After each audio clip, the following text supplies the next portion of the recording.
Ladies and gentlemen, welcome to The Daily Show. My name is Jon Stewart. We have got a show for you tonight. I'm going to be joined later by Rupa Bhattacharya. She is the legal director of...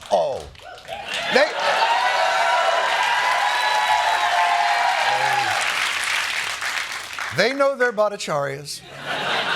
Legal director of Georgetown Law's Institute for Constitutional Advocacy and Protection. I know her as the individual who took over administrating the 9/11 Zadroga Act Victims Compensation and Healthcare Fund for 9/11 first responders and all the people that live down at Ground Zero and Pennsylvania and the Pentagon. So, deep state. She is deep state. And I am going to take it to her ass. But first, today the United Nations marked the 3rd anniversary of the invasion of Ukraine by doing the only thing the United Nations can do, passing a non-binding resolution asking Russia to please stop. Please. Take that, Putin. Interesting, though. Among the countries voting against the resolution were North Korea, Belarus, Russia, obviously, and the United States of America. They're saying Bruce.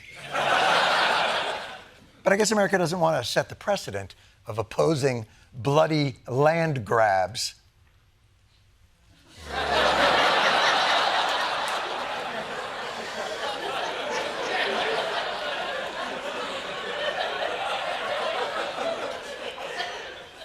So green and landy. But hey, Century being the good guys in America, whatever. It's not the only thing Donald Trump is busy disrupting these days. As you know, the DOGE project, the Department of Government Efficiency, headed up by the Nick Cannon of white people, Elon Musk, is in... It's in full effect, and it may surprise you. I, for one, happen to be, quite frankly, Doge curious. I'm actually somewhat Doge adjacent. So, Mr. President, if you would. We have to solve the efficiency problem. We have to solve the fraud, waste, abuse, all the things that have gone in the government. Yes! Now, if you had woken up from a coma and heard nothing else that this man had said for the last 10 years, you might think to yourself, I like this guy. I, too, believe government needs to be more efficient, to weed out waste, fraud, and abuse, and deliver the necessary services that Americans rely on more agilely. So what do we do first? Do we pour through the Inspector General's reports that have addressed these things? Utilize computerishness to excise redundancies in the system? Find ways to more efficiently deliver the government assistance so many Americans rely on? What's first? Elon Musk and his DOGE team firing thousands of federal workers. They're trying to cut 10% of the federal workforce, which is 200,000 jobs. Oh! Have we determined if those are effective workers? Is it based on performance? Are you going in with a scalpel so that we don't hit any vessels and vital organs?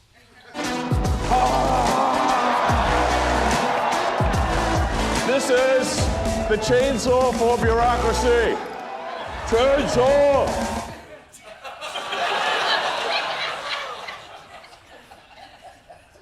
So, straight amputation. We're just amputation. It's like we're treating public servants as some kind of underclass. The DC creature is like an animal infested with ticks and parasites. Our money is lining these swamp creatures' pockets. You know what you call someone who sucks up resources in return for nothing? You call them a parasite. And that is what the federal workforce has become. These saboteurs, the dead-enders, the DEI undercover agents. The fraudsters, liars, cheaters, globalists, and deep state bureaucrats are being sent packing. Yeah! You! Guy who tests water for appropriate levels of fecal matter? What are we talking about? What? You know, this is a stark emotional whiplash from looking for efficiencies But apparently our nation's civil service is now synonymous with waste, fraud, and abuse. And MAGA world is celebrating with maximum folksy. The gravy train, for a lot of these folks, it's been on biscuit wheels, and it's about to run off the dadgum tracks, and it's about time. First of all, there is no f***ing way you actually talk like that. No way. You're a congressman from Tennessee. You didn't spring fully formed out of a primordial cracker barrel. Oh, this here bureaucracy is a Chattanooga choo-choo to a crawfish boil on my flapjacks. I'm just stringing food words together like nonsense. Pew, pew. Other reactions were just creepy. DOGE is dishing out spankings like daddy daycare.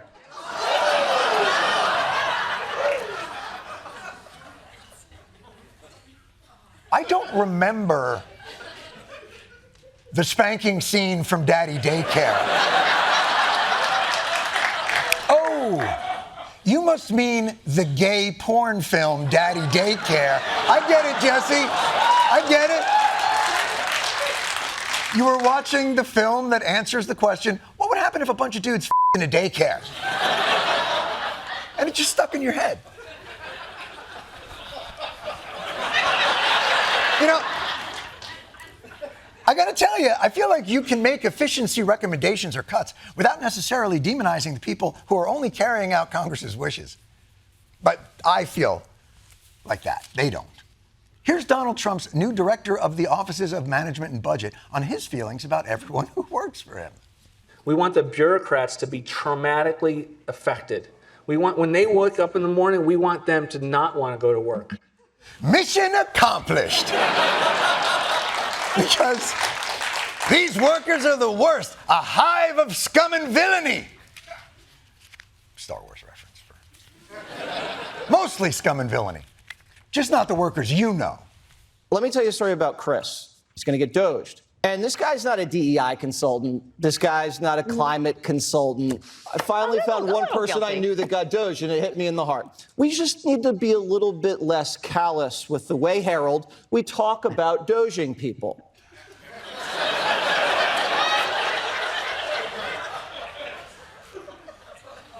Do you watch your f***ing show? Yes, you certainly want to be callous, like referring to someone losing their livelihood as being a child being spanked at daycare. But I guess that's just the price of efficiency. DOGE is dropping force-guided bombs into the thermal exhaust port that is the Death Star of our bureaucracy. I f***ing love Star Wars. I just love the film. But DOGE is Jedi-level shit, man. The FDA is looking to rehire around 300 people. The Trump administration will reverse staffing cuts to the 9/11 Health Fund. Hundreds of workers at the National Nuclear Security Administration fired, then nearly all rehired days later. The Veterans Affairs Department reinstated terminated employees, and the USDA is rescinding termination letters sent to people working on the response to bird flu. When I said you were criminal parasites, I obviously wasn't referring to, I have the bird flu. Come back to work. Please. But that's fine. Staffing is only part of the DOGE mission. There's other crazy shit we could cut.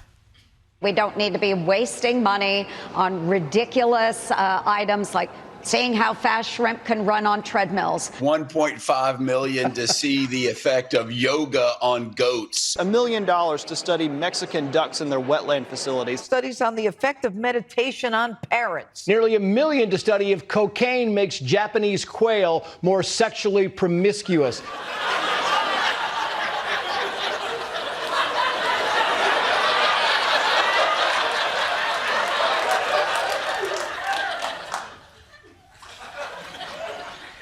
I'm going to go with yes on that last one.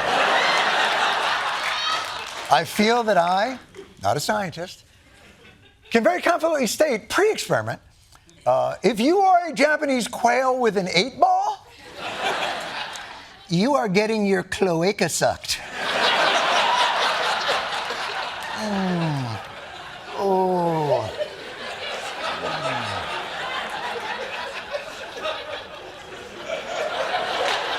I'm sorry. That may be the most favorite thing I've ever said on this show. No, that's not.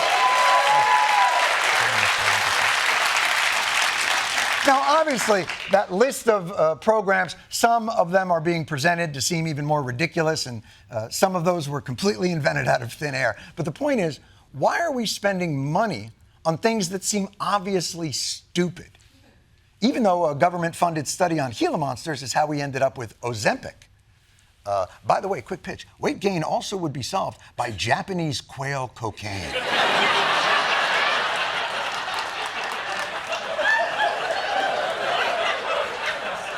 It's really the Star Wars of drugs, cocaine. No downsides. You'd be having your cloacas sucked in no time. All right, but even if this project of DOGE is animated by malice for administrators and is seemingly rash and occasionally cutting off critical government functions out of haste, the savings alone will be worth it. On the DOGE website, they posted $16 billion saved just in canceled contracts. Interesting, if true. A closer look shows big problems. For example, DOGE claimed axing a single immigration and customs contract saved $8 billion. Turns out that contract was worth a maximum of $8 million. The Wall Street Journal estimates the actual amount saved at not $16 billion, but closer to $2.5. Who amongst us hasn't lied about saying something is 16 when it's really 2.5 billion inches? That's not true either. See, it seems that DOGE is struggling a bit to get its footing. From made-up claims about $50 million of taxpayer money going for gauze and condoms, to billions in Social Security payments to dead people, a claim that turned out to not be real, despite what you've heard. We have millions and millions of people over 100 years old, because they're obviously fraudulent or incompetent. But if you take all of those millions of people off Social Security, all of a sudden we have a very powerful Social Security with people that are 80 and 70 and 90, but not 200 years old. True. You can't argue with that. If only it were happening. But it's not happening. We're not paying millions and millions of dead people's Social Security money. And even if there was a 200-year-old man walking around, he wouldn't need Social Security. He'd still be in Congress. Guys, I'm going to tell you something. Cutting money shouldn't be this hard. I'm starting to think that we as a country don't understand where the real waste, fraud, and abuse in our system really is.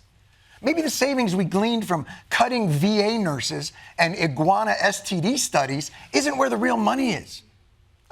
Let me see if I can noodle. You know what? Let me join DOGE. I'm going to see if I can noodle some ideas here. I want to get down some certain ideas. I want to there we go. I got that.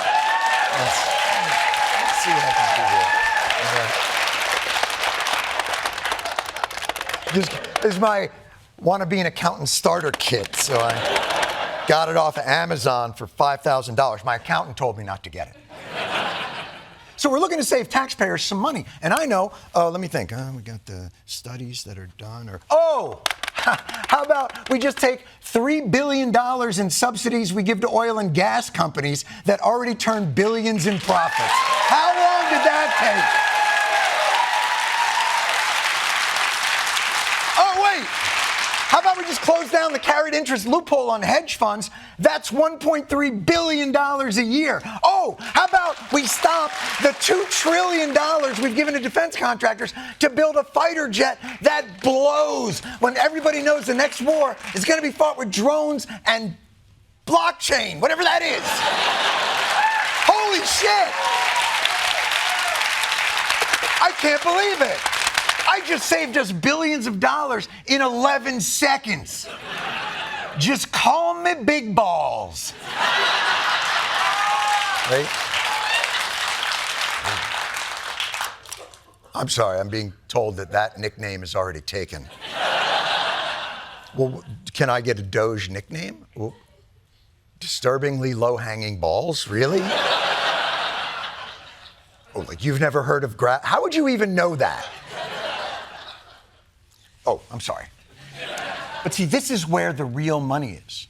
The real money, the money our free market-ish system uses to prop up corporate profit at the expense of the taxpayer. Pharmaceutical companies get everything from our government: tax breaks, research grants, patent extensions, worth billions of dollars. And what do we, the people, get for it? The highest drug prices in the Western Hemisphere. And for some reason, the possibility of an infection in our perineum. Why would you take a drug that would give you an infection in your perineum? And why are they telling us about it at dinner time? But you know what's so horrible about our system now and the corruption that lays within it? We're so f***ing numb to it, we actually tout tiny cracks in that exploitation as victory. The president touting the first ever negotiations with pharmaceutical companies to lower the cost of 10 drugs. And today, I'm proud to announce that Medicare has reached agreement with all manufacturers on all 10 drugs selected in the first round of negotiation. Oh, can it be? The companies we subsidize with billions of dollars are allowing us the privilege to negotiate the price of 10 of their drugs? And 10 is all of them, right? It would be embarrassing if it was a small drop in the bucket and that the American people didn't expect that we should negotiate for all their f***ing drugs because we've already paid for it with our subsidies. Are you f***ing saying? Come on!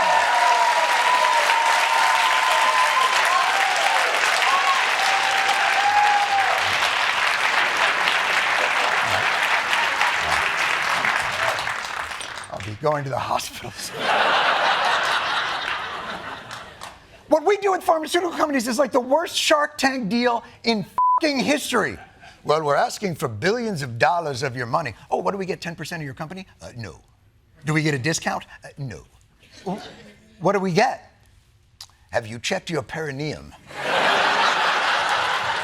We live in the upside down. And don't blame the corporations. They are profit-seeking psychopaths that need the lowest wages and the cheapest raw materials to drive their highest profits. But why do we, the taxpayers, subsidize their psychopathy?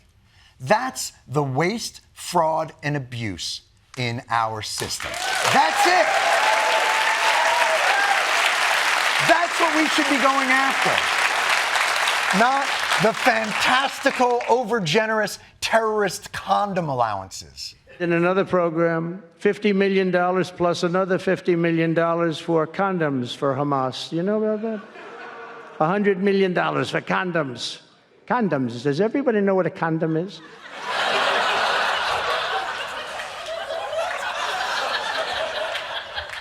You delivering this speech in an elementary school? Why wouldn't they know what condoms are? Look, capitalism is by definition exploitative.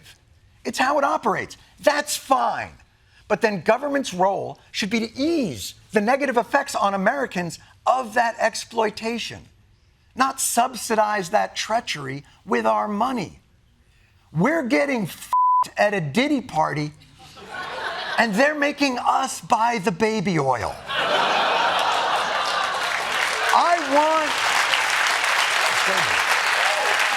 Look, man, I want DOGE to work. I want better efficiencies. I want to get rid of the alphabet agencies that don't do enough, make the Pentagon pass an audit. But we are doging in the wrong place if we want to really change the system. Companies like Walmart, McDonald's make billions of dollars in taxpayer-subsidized profits, yet many of their hardworking employees need taxpayer-subsidized public assistance. Airlines get billions in bailouts that they use in stock buybacks and bonuses. But if you're on food assistance, you're not allowed to buy hot food with it. Because apparently heated entrees are for winners. We are subsidizing the very system that makes workers' lives harder in the first place. All in the name of freedom and liberty. But the greatest restriction of freedom in this country isn't DEI and pronoun pressure. It's f***ing poverty and struggle. and the government's role. I'm not done, you bastards.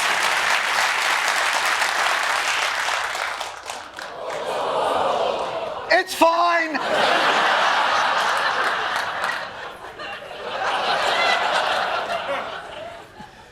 The government's role should be to end the corruption that enables that exploitation. That's what the Democrats should be doing every day. Every day.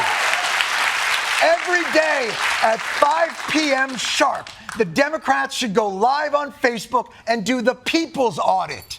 Find the absurdities and the remedies in our exploitative system. Get someone like AOC or Jasmine Crockett or Chris Murphy or anybody that doesn't sound like they're complaining why there's no more frozen yogurt at the cafeteria in the villages. I'm sorry. You have no Riz. And we need something more than shouting. We need to do something constructive to anchor our hopes. A new acronym for a new age. It's not MAGA. It's something more like Make America Not Governed in Obviously Negative. Abort! I'm kidding. No vigilantes. But do something.